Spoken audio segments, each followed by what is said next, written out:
Perkenalkan, nama saya Rea Ratulani Prasetyo.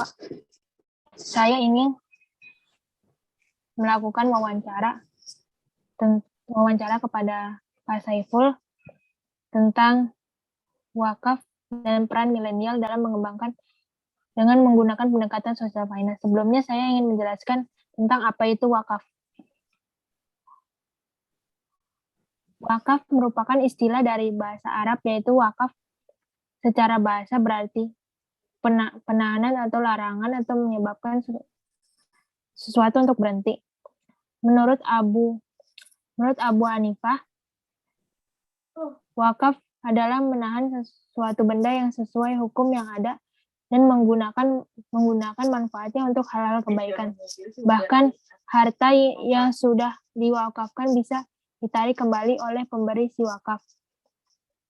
Menurut Undang-Undang Nomor 41 Tahun 2004, wakaf adalah perbuatan hukum wakaf si pemberi wakaf untuk memisahkan dan menyerahkan sebagian harta benda miliknya untuk dimanfaatkan selamanya atau untuk jangka waktu tertentu sesuai dengan kepentingannya guna untuk keperluan ibadah dan atau kesejahteraan umum menurut syariah.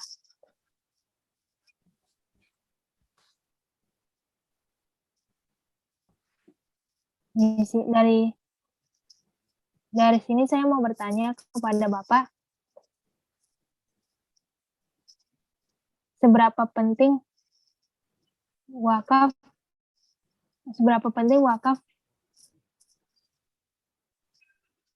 dalam peran milenial, Pak?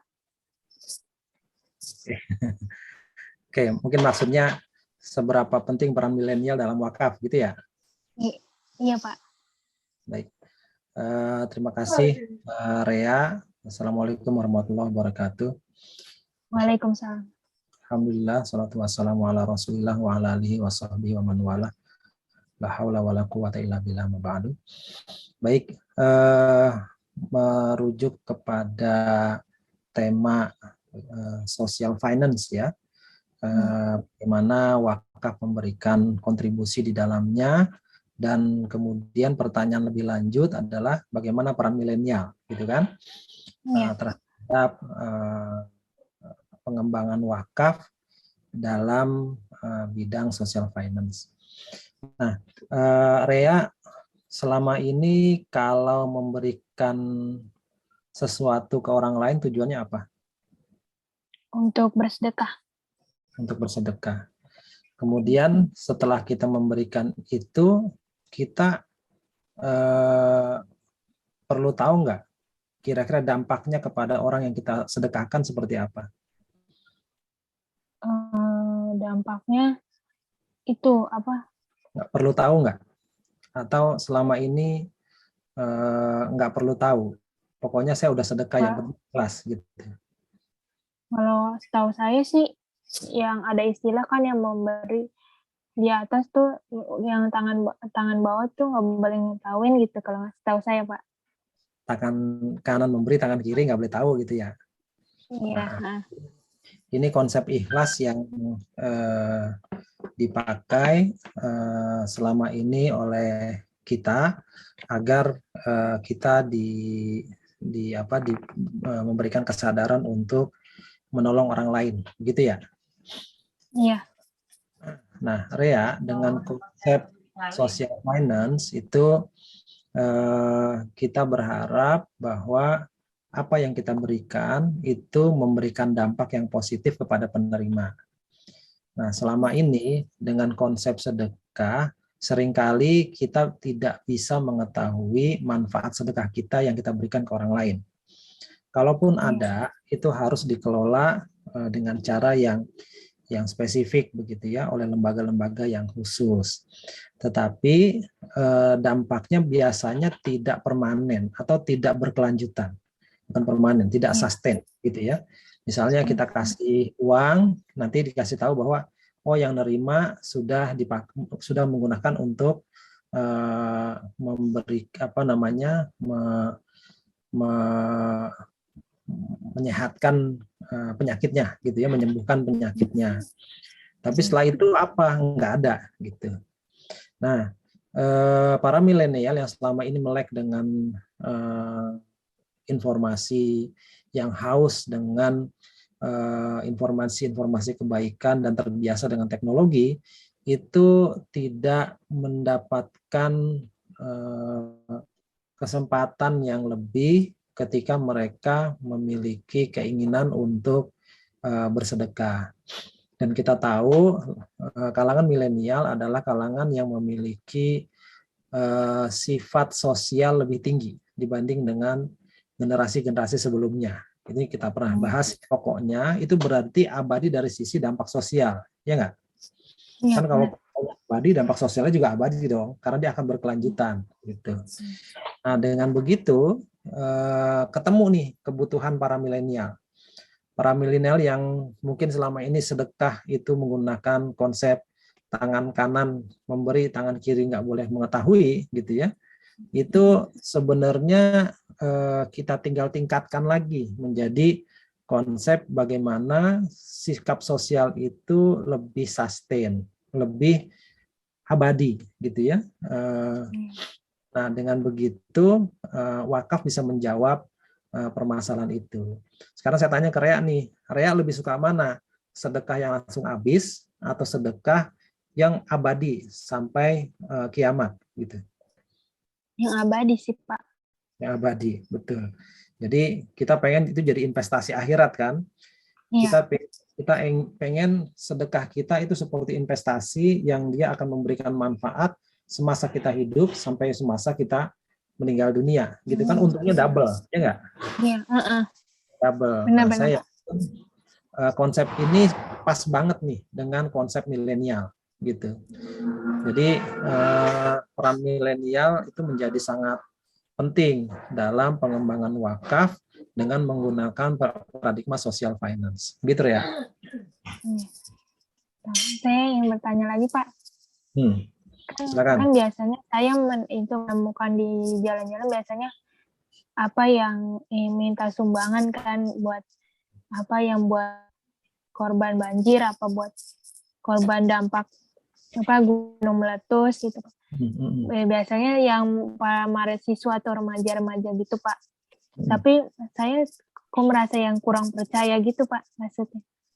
Iya, baik. Karena saya nggak tahu kan uangnya kemana lagi habis dari kita, habis itu disumbangin kemana gitu.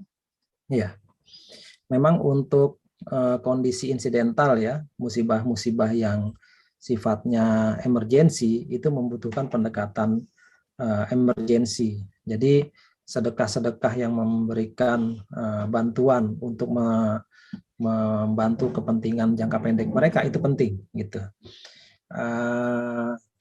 Tapi tidak membuat tantangan yang lebih kepada para milenial terkait dengan kesinambungannya. Biasanya teamwork yang mengupayakan bantuan-bantuan sosial emergensi semacam itu teamwork yang sifatnya insidental, gitu kan, gampang kebentuk, gampang bubar, gitu. Dan akhirnya bisa jadi bentuk pertanggungjawabannya juga susah untuk diminta. Karena mereka menganggap ini hanya kerjaan voluntary gitu ya, yang tidak perlu dibuat sedemikian serius sehingga mereka semangat untuk mencari, semangat untuk menyebarkan, tapi nggak semangat untuk melaporkan. Biasanya gitu. Sehingga itu menjadi menjadi pertanyaan buat Rea tadi. Kayaknya kok saya kurang percaya, Pak, gitu ya, dengan hal-hal yang seperti itu. Nah, makanya berbeda dengan wakaf. Wakaf itu ketika dia membentuk menjadi nazir atau menjadi pengelola wakaf, maka dia nggak boleh berpikir sesaat, gitu. Kenapa? Karena wakaf ini pahalanya besar. Jadi tanggung jawabnya juga besar. Sehingga ketika dia membentuk lembaga nazir, nggak boleh tuh asal semangat ngumpulin, asal semangat nyebarin. Kenapa? Karena wakaf itu punya fungsi manusiawi ya. karena yang namanya lembur itu sudah mulai jarang gitu. Orang dituntut lembur itu udah mulai jarang, dan itu yang menyebabkan orang bertanya-tanya, kok kerja begini amat gitu kan? Ngapain ngejar materialistik begitu amat, tapi kehidupan manusiawinya malah hilang gitu. Nah, teman-teman yang bekerja di Amerika dan Eropa itu merasa lebih manusiawi daripada yang bekerja di Jepang.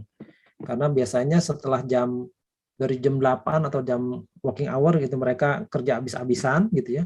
Tapi setelah itu selesai mereka akan party habis-habisan gitu kan. Kongko, ngopi gitu, minum-minum gitu ya.